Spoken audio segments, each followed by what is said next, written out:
next week. Next week, Corey Sewell from Colloquium will explain what he means by enter the dragon. Enter the dragon. Today I have the pleasure of introducing you to Dr. Allan Cruse from USF, who is going to explain to us what's going on in Romania. Let's welcome our guest speaker.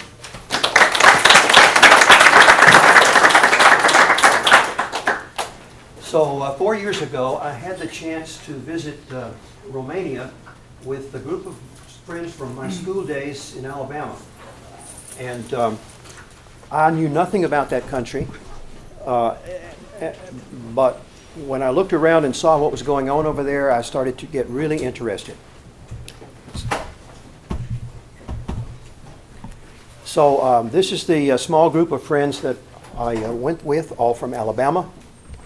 The U.S. ambassador in Romania at that time was also from Alabama, from the same school that we were connected with. So he invited us, he and his wife had us over for a reception, along with some other people also were visiting from Alabama at the same time.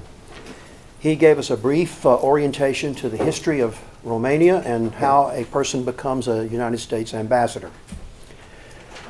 In case you don't know, Romania has had a much more volatile history over the last 100 years than we have in the United States. 100 years ago, Romania was ruled by a king, and then in the 1930s, briefly, a fascist government took over, and then in the 40s, 50s, 60s, and 70s, there was a communist dictatorship in Romania. Ended with a revolution in 1989, and now Romania is a democracy.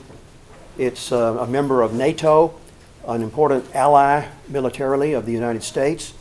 It's because it's close to Ukraine and to Russia. And they have elections and a parliament that votes on the laws. The ambassador took us to see Parliament Palace, which is the world's second largest building. It was on a Sunday afternoon, so the parking lot was empty. But I mention this only because you'll see this building in some later slides.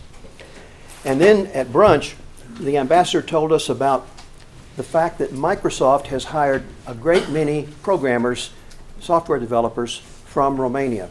In fact, the ambassador's son works in Redmond, Washington for Microsoft, and he says the second most popular language spoken on the campus in Redmond is Romanian.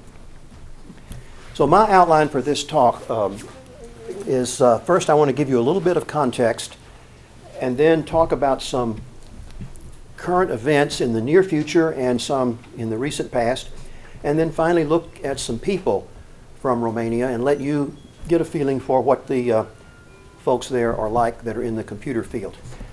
Is there anyone here who's been to Romania, just out of curiosity? No? Okay. We actually have a former U.S. ambassador to Romania who lives in Sonoma County, not far from here. I don't know if you are aware of that resource who's nearby. So, if you don't know about Romania, the first question is, where is it? And the answer is, it's in Eastern Europe, at the eastern edge of the Western world. The size of Romania is about the same size as half of California, or about the same size as Oregon. And the population of Romania is about half as big as California's population. Half the people in Romania live in urban areas, and the other half live in rural villages and farms. I show you this map, which indicates the Carpathian mountain range that divides the country into a northwestern section known as Transylvania, and a southeastern section which is mainly a flatland. And the largest city in Romania is in the southeast. It's Bucharest. It's a city of about 2 million people. If this city were in the United States, it would be our 5th largest city, after New York, Chicago, Los Angeles, Houston. It would be number 5 if it were here. The capital of Transylvania is called Cluj, or sometimes Cluj-Napoca, and a great deal of computer activity is there because the largest university in Romania is located in Cluj. It's called Babs-Bolyai University. It's almost twice as large as UC Berkeley. Romania has some very old structures. Here are some dating back to the time of the Roman Empire. and some very new structures. Here is one that was just opened this year, a 6-level bookstore called the Carousel of Lights. And I had the opportunity to go in that bookstore and look around. I didn't go to every floor, but all the books I saw were in English. I'm sure they have some in French and Russian and German and other languages, and Romanian, of course, but I didn't see them. I went down to the basement because I had heard there were records and movies for sale down there, and sure enough, I saw a lot of old American movies on DVD, movies like East of Eden. That's probably too old for most of you to remember. And some other famous, Taxi Driver was another one I saw that I remember. Okay, some events I want to just mention quickly. Tomorrow in Cluj-Napoca is a massive computer-related convention known as DreamHack. I first heard about DreamHack 4 years ago, and it's a computer gaming contest or series of contests. And it was advertised as the largest computer-related festival in the world, and I had never heard of it, and I had taught computer science for over 20 years, and many of my students are employed in the gaming industry in the Silicon Valley area. So I asked my students, had they ever heard of DreamHack, the largest in the world, and they said no. So I decided to go over that year and attend DreamHack to see if it was really as big as they said. It was quite an experience, and maybe we'll have time to mention about it. Anyway, this year's DreamHack is moved to Cluj-Napoca. Before it was in Bucharest, and it starts tomorrow. Here's a view from the most recent DreamHack, which was in Bucharest this past April. It's a very crowded event with a lot of high energy competition. And here is a fellow who attended DreamHack. I love DreamHack, and I'm glad it's like all over the world, so I can travel meet new countries. So this time I'm in Romania. The tournament has been great so far. The crowd here is amazing. They're cheering a lot, so I like that. Yeah, so far it's been great. This weekend, Google is hosting a course on the basics of cloud computing. Next week, Microsoft is holding a summit on its latest technology. Later this month, there's a big conference called How to Web, which apparently exists in many European cities and is one of the most important computer conferences in Romania. Earlier this month, there was a user experience convention. Also earlier this year was a United States and Romania conference on cybersecurity. And in June, Windows had an introduction of Windows 10 to the Romanian society. There's an organization in Bucharest known as Tech Hub that meets every week. Computer geeks get together, and one of the recent meetings introduced 2 new distributions written in Romania for the Linux operating system. Earlier this year in September, there was a 3-day conference on computer communication in Cluj-Napoca. This is a city overview of what Cluj looks like. And then a bigger technology conference that I'll say a little bit more about in a few minutes was a 4-day convention called Tech Sylvania. I'll show you the little clip, a video from the introduction of Girls in Tech.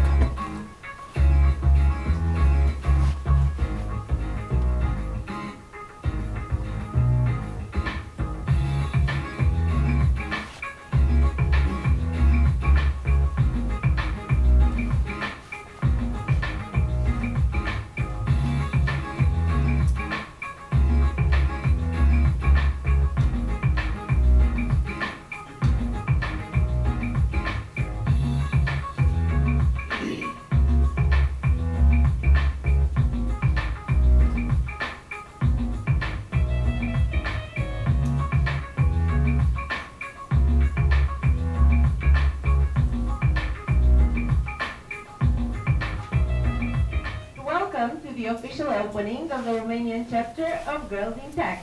My name is... So I think you can see this would be a type of meeting that we would be very comfortable with if it were held in San Francisco. Now let me introduce you to some specific people who are Romanians. First I'll tell you about Flaviu. When he was a child, he's from a very small town in northern Romania, and when he was a child he excelled at tennis. He was in the top 5 nationally in his age category by age 12 in Romania. And so he made news, especially for international organizations like the Rotary Club, and people in North Carolina heard about him and decided to recruit him to attend prep school in North Carolina so they would have a winning tennis team. He came to North Carolina and decided to attend college at Davidson College in North Carolina. And while he was there, he became network manager for the dormitory that he lived in. So he did that for 3 years and learned a lot about network computing. When he graduated from Davidson, he decided to go back to Romania and try to have a professional tennis career. But as he said in a magazine interview, I realized pretty soon that I was no Ili Nastase, one of Romania's famous tennis champions. So he came back to the U.S., got a master's degree at the University of North Carolina in network design, and began the process of becoming a serial entrepreneur. He started several companies and pretty soon hit upon the one that has made him a multimillionaire. It was the Medicare program that came in with Obama's Medicare system. And that program is used all over the United States to keep track of prescriptions, pharmacy prescriptions, so that pharmacists can guard against people having prescriptions that will interact in a negative way and just keep track of the amount of pills that are dispensed. So because he's now a multimillionaire, he can afford to be an angel investor in other companies and to be a mentor. And he recently spoke at the Techsylvania convention in Cluj-Napoca. Here's a brief clip of Flaviu. Hello, I'm Flaviu, co-founder of iMedicare, and I'd just like to share with you some of the hard lessons I learned raising a few $100,000 and many meetings trying to raise a lot more money. First, how many of you here are raising money right now or planning to raise money in the future? All right. And of those, how many of you don't have a product right now, just an idea for a product? All right. If you don't have a product, this presentation is a waste of your time. Go build something, anything, something that you can show, a real demo. You know, life is too short to make PowerPoint presentations and business models without a product. Another serial entrepreneur in Romania is Radu Georgescu. He started his career as an entrepreneur about 20 years ago, focusing on writing software for computer-aided design. But pretty soon he shifted his interest over to antivirus software, and he wrote a program known as Reliable Antivirus, RAV, which over the next 10 years became used all over the world in at least 60 different countries. And Microsoft saw this and decided to buy RAV antivirus. You may have seen big news about that when it happened.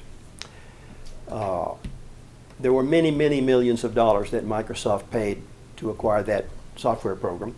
And now Radu can continue to invest in other companies and to be a mentor. His newest project, which just was put on the market a week ago, is called Vector Watch. It's a smart watch product, but it has an advantage over Apple's smart watch in that the battery does not have to be recharged more than once a month. It's a 30-day battery. I got to watch Radu receive an honor in Washington, D.C. the first week of this month for his many contributions to Romanian-American entrepreneurship. He funds businesses not only in Romania, but also in the United States. Here's what his Vector Watch looks like. The watches sell for between $300 and $500, and the battery life is one of their main features. It also has other features. Here's a brief clip of Radu speaking at Texylvania. These are all small things, very small things. but Can't hear very it? important. All these differences I have a little trouble seeing. are important and they need to be overcome. Like, you know, they're saying that every Romanian is more clever than any American. Any Americans is Thanks. more by the way. Which one of you fit that did it? I don't know. Same time. So you know they say that every Romanian is more clever than any American, but any 5 Americans are more clever than any 5 Romanians. So these guys really know how to work in teams. And you know, unfortunately, we need to learn this. And it's great that we have the opportunity to learn and to do this thing better, but it's a big challenge. Next, I want to introduce Anda Ganska. She grew up in Cluj-Napoca, but she was able to attend Stanford University, and she wanted to become an entrepreneur, have her own business. She had an idea for something called sentiment analysis, which surveys social media communications and decides how people feel about reading messages in social media. She found a business partner. She secured $1 million in startup money. Her company is named Notch. It's located on Kearny Street in San Francisco. And here she is, just so you get an idea of what Anda is like. So going a bit back, I was born and raised in Transylvania, came to Stanford, and then when I was a senior at Stanford as an economics major and sort of focusing especially on data analysis, my options were pretty clear. I was either going to go into banking or consulting. It wasn't really much of a choice because as an international student, you really don't get any other type of visa. There's no such thing as an entrepreneur visa, FYI, in spite of the fact that everyone's talking about it in the press. And so I really didn't have a chance.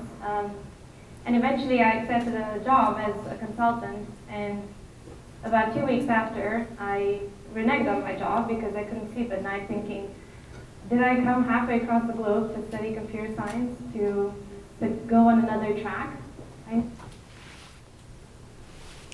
Okay, let me tell you about Kazbin Mihaiu. He studied computer science at Babs-Bolyai University in Cluj-Napoca. And because of something that had happened to him in childhood, he had the idea when it was time to do a senior team project, he had the idea based on his unfortunate experience as a young child. He had fallen from a tree while playing hide and seek and broken his arm. And after the cast came off, his arm did not work as well as it did before, so he had to go into many months of physical therapy. And later, remembering how awful and boring the physical therapy was, he and his teammates decided to turn physical therapy exercises into a game, a computer game. They won $70,000 from Microsoft in an international competition, and that gave them enough money to found a company called Myra Rehab. Myra stands for Medical Interactive Recovery Assistant. It makes use of Microsoft's Kinect device, which is a motion sensor camera.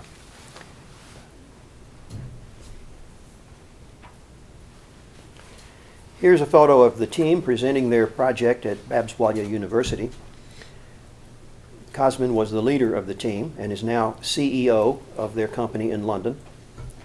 And here is a clip of him speaking to an international audience this summer in Vancouver. When I was growing up, I really liked playing hide and seek a lot.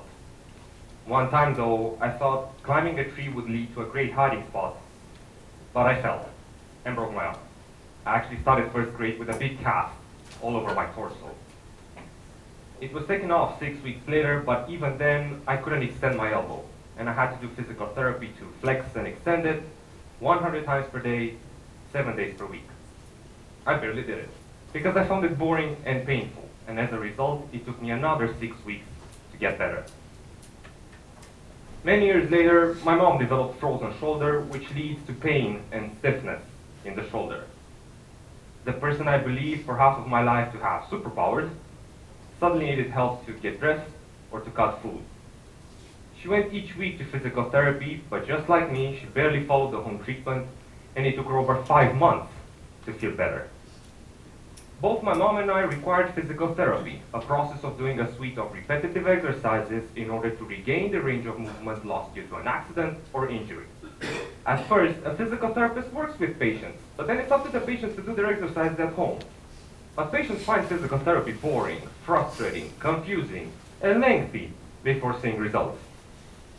Sadly, patient non-compliance can be as high as 70%.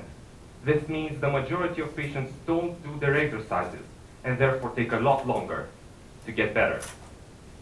All physical therapists agree that special exercises reduce the time needed for recovery, but patients lack the motivation to do them. So, together with 3 friends, all of us software geeks, we asked ourselves, wouldn't it be interesting if patients could play their way to recovery? We started building Myra, a PC software platform that uses this Kinect device, a motion capture camera, to transform traditional exercises into video games. My physical therapist has already set up a schedule for my particular therapy. Let's see how this looks.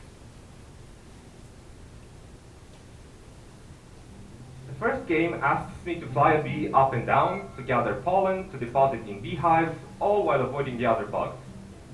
I control the bee by doing elbow extension and flexion, just like when I was 7 years old, after the cat was taken off. When designing a game, we speak to physical therapists at first to understand what movement patients need to do. We then make that a video game to give patients simple, motivating objectives to follow. But the software is very customizable, and physical therapists can also create their own exercises. Using the software, my physical therapist recorded herself performing a shoulder abduction, which is one of the movements my mom had to do when she had frozen shoulder. I can follow my therapist's example on the left side of the screen, while on the right, I see myself doing the recommended movement. I feel more engaged and confident as I'm exercising alongside my therapist with the exercises my therapist thinks are best for me. This basically extends the application for physical therapists to create whatever exercises they think. So the team called Team Simplex is now marketing their product to hospitals in various cities in the world. They have a list of, I believe, 12 hospitals that have already purchased their product. Here they are coming out of one of them. Now let me tell you about Raul Oida. He is a self-taught engineer who about two and a half years ago launched into the stratosphere a model of the NASA space station. And then his next project was to build himself a jet engine and strap it to his mountain bike. So he had a jet-powered bicycle. And then his latest project that got international attention was an air-powered car built out of Lego blocks. He raised the money to buy the 500,000 Lego blocks using crowdfunding. So here he is with his model NASA space station. Here he is strapping the jet engine he built himself onto his bicycle. And here he is in the Lego car. Here's a brief video clip of Raul. My name is Raul Waida. I'm 21 years old and I'm from Romania. And what do you do for a living? I have my own startup and I invent things. Full-size Lego car that has a Lego engine that works on air, a jet-propelled bicycle, and a spaceship. The reasoning behind it was that if I can design, build, and launch something into outer space by myself, I'll automatically be an astronaut.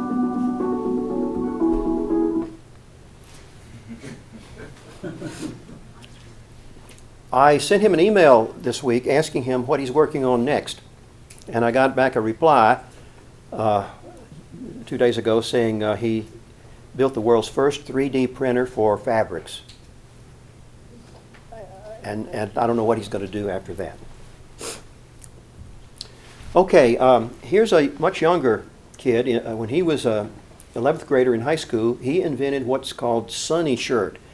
This is a t-shirt that has solar panels, miniature solar panels, sewn into the fabric so that you can walk around and keep your mobile devices charged all day long. And in addition, it powers a device called an accelerometer that keeps track of the body's position, and if a person falls down, it automatically calls 211, the Romanian emergency number, so that they get help. Clever idea for a junior in high school. Konstantin Voynechuk invented a bionic hand that attracted the interest of both the Pentagon and the NASA people. NASA because of its application to repairs in outer space on the space station, and the Pentagon because of its ability to remotely disable a bomb. The idea is that there are sensors that measure the motion of fingers in this glove, and those signals are transmitted to the robot hand, which mimic the same motions. So it becomes feasible for a surgeon to operate on someone remotely. The surgeon controls the scalpel, and the remote hand implements the scalpel. Dragos Serban, another high school student, invented an alternative to doing surgical biopsies. And again, this happened because of something unfortunate that occurred for him in childhood. He was diagnosed with a brain tumor. And the question was, is it cancerous? And so to answer that question, a biopsy was done, the brain was opened up, a bit of matter was taken and sent to a lab. And Dragos had to wait a month for the results to come back from the lab. And as he describes it, it was a month of sheer terror. I did not know, was I going to die or not?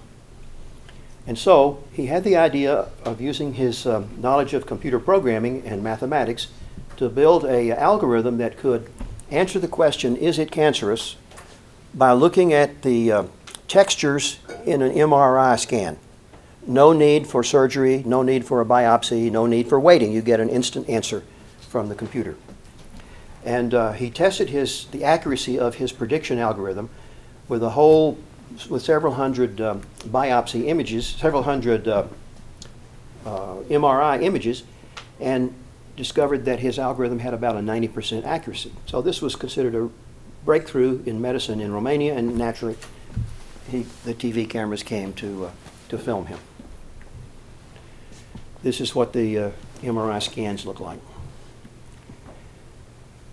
Vlad Mihai Tiohari invented a device called EPSIDET, based on something that he observed while he was doing a summer research internship in the Netherlands.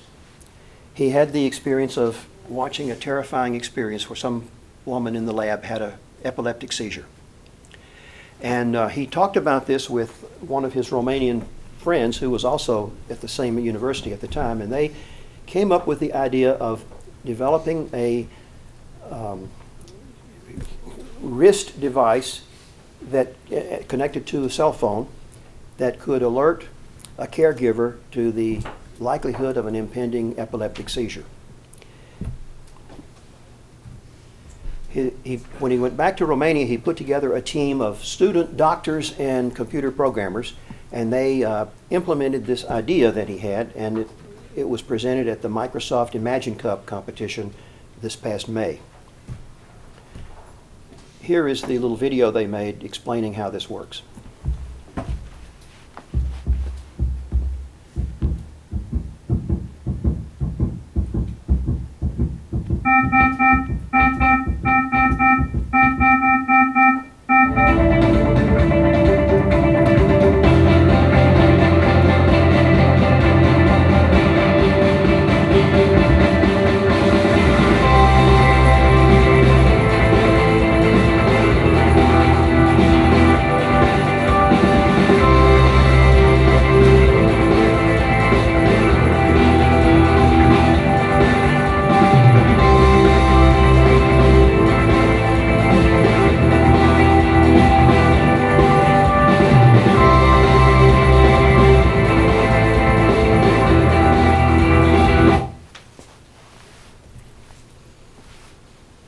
Next, let me tell you about Radu Rusu, who's now living in San Francisco. Originally, he's from a small town called Alba Iulia in central Romania. He attended the Technical University in Cluj-Napoca, completed doctoral studies after that in Germany, at one of Germany's top universities, and then moved to the United States to do research at Willow Garage, where he was promised he would have an unlimited research budget. While he was there, he also was a visiting lecturer for several semesters at Stanford University on robotics. But because of the knowledge he gained about 3D imaging from working on robots, he came up with the idea of a new type of photography, 3D photography with height and time, so that you can take a photograph that incorporates motion. He founded a company called Fusion to develop that app, and has received about a year ago $3.25 million in venture capital funding. Here's what it looks like when you display one of these photographs. That's Radu with his son. And here he is speaking to a group of computer geeks. So here's one of the projects that I've been actually working on for quite some time at a company called Willow Garage. Who has heard of Willow Garage here? Perfect. Perfect audience. So what we have here is a robot. So we got here, we have a robot that costs about $400,000 that you can control by using web interfaces and a bunch of different types of software. And in this application, what it does is, if you're a lazy engineer or whatever, researcher, you're going to order beer from your office, and you have this robot going around the building, searching for refrigerators, finding one, opening it, figuring out if what you ordered is what's available in the fridge, picking up the beer bottles, bringing them to your office. How cool is that? Super cool. Yeah.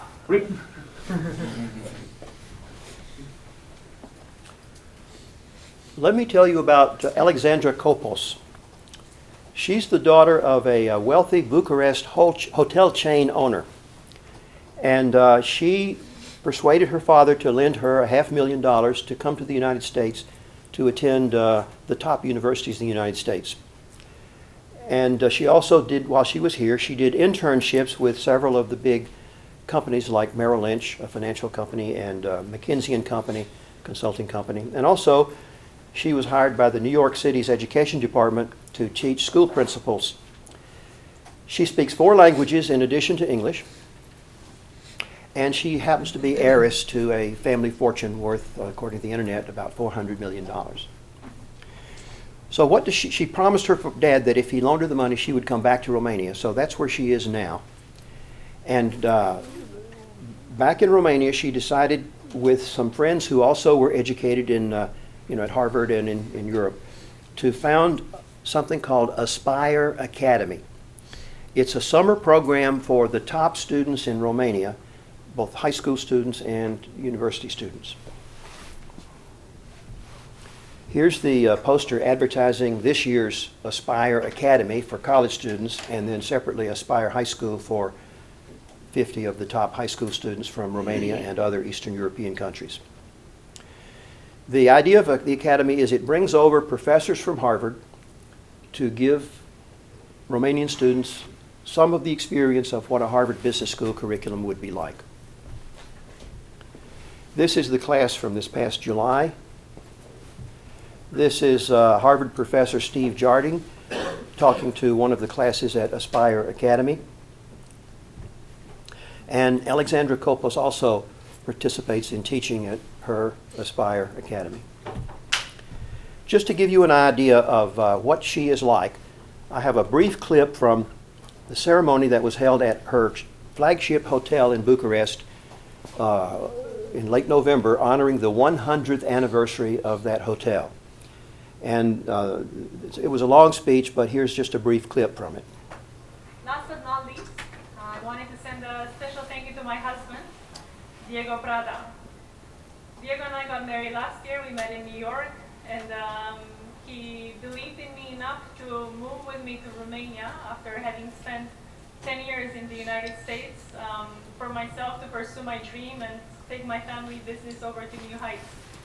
I could not wish for a better life partner, and I am incredibly grateful to be spending the night with you. Thank you.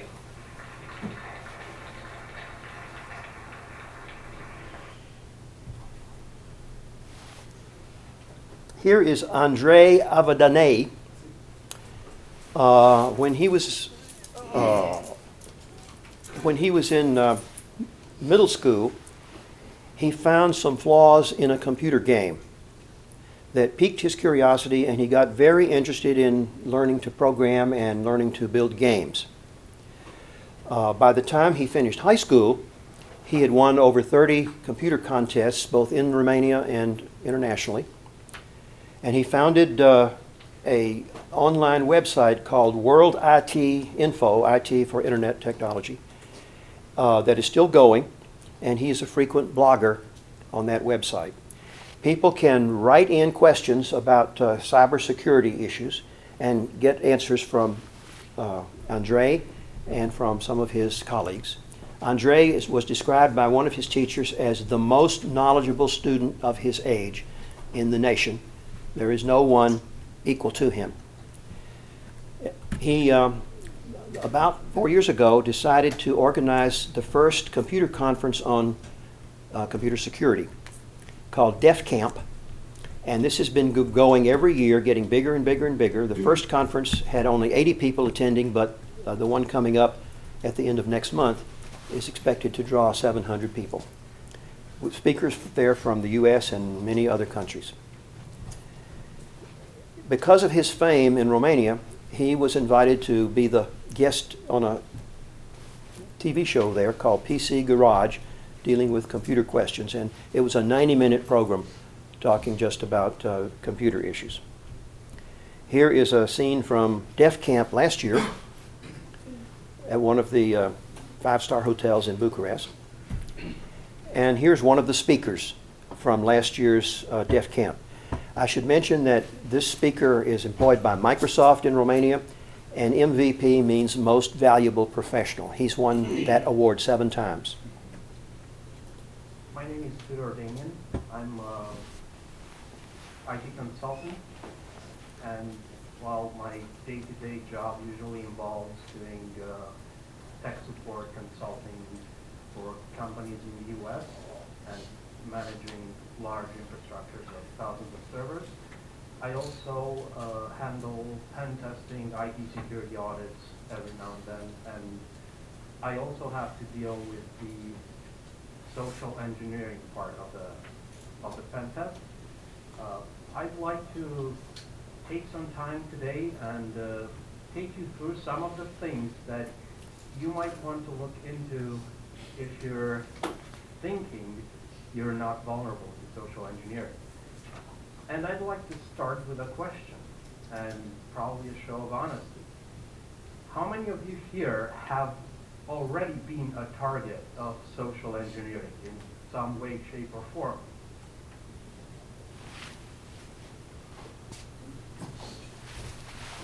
Finally, let me tell you about Alex Palciui, a self-taught computer hacker, someone I actually got to meet on my most recent trip to Romania. He is a student in computer science at the University of Bucharest.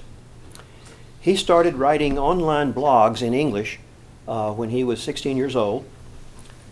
He goes to every computer contest that's held in Romania, sometimes traveling overnight on buses and trains to get there in time for the 8 o'clock contest exam. When he was 17 years old, he attended Millennium Youth Camp in Finland so that he could spend 10 days with other computer geeks from European countries and to meet his hero, Linus Torvalds, the creator of the Linux operating system. I found out that when they met him in Finland, they instantly admitted him to the University of Finland. He's a really impressive guy. At any rate, he also got admitted to a school in Pennsylvania here in the US and to 3 universities in Romania. He decided to stay in Romania for college so that he could work as an intern for a startup company called Uberview. I don't know if any people have heard of Uberview. It was just bought by a company in Canada called Hootsuite. And so Alex got to watch the whole process from the beginning of the company to its exit. So he's educated himself now about being an entrepreneur. This fall, I noticed online this week that he's a teaching assistant in the computer science department at the University of Bucharest. Last summer, he taught classes at a program for older adults, teaching them about computer issues. It's a program called Computer Science at the Castle. And there's a grand old castle that is used as the site for the classrooms in this computer program. If you go online and look it up, it's quite impressive. Also, Alex told me that he helped organize a program that's been going for several years in the summer called Info Educate. It's a week-long program for high school students in Romania that want to learn about the latest computer stuff and have competitions among themselves for writing programs and games. And in particular, this photograph, according to Alex's blog online, this is a guy from Microsoft who's explaining Windows 10 to the 140 high school students. Finally, a recent programming contest that Google put on in Bucharest shows all the contestants, and I, having met Alex, I can pick him out from this crowd. He's right there. So my conclusion is that these young innovators from Romania, they know many languages, they're tech savvy, they're eager to make their mark in the world, and they're going to be influencing the future, whether we are happy about that or not. They may be our competitors or they may be our collaborators, and we have to decide how that's going to go. We also have to figure out whether we can depend upon our news media in the United States to keep us aware of what's going on in Romania.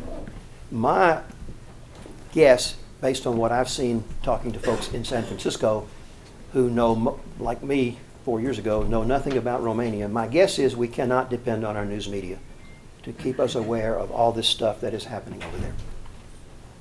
So I'll be happy to try to answer any questions, or I'd be happy to hear your comments. Yes, Bob? Follow up on your very last question, do you think this is going on in other countries? What is our news media doing outside of their usual junk? Makes you wonder. When I turn on the news, I hear about Donald Trump. I don't hear about what's going on with my potential rivals in other countries.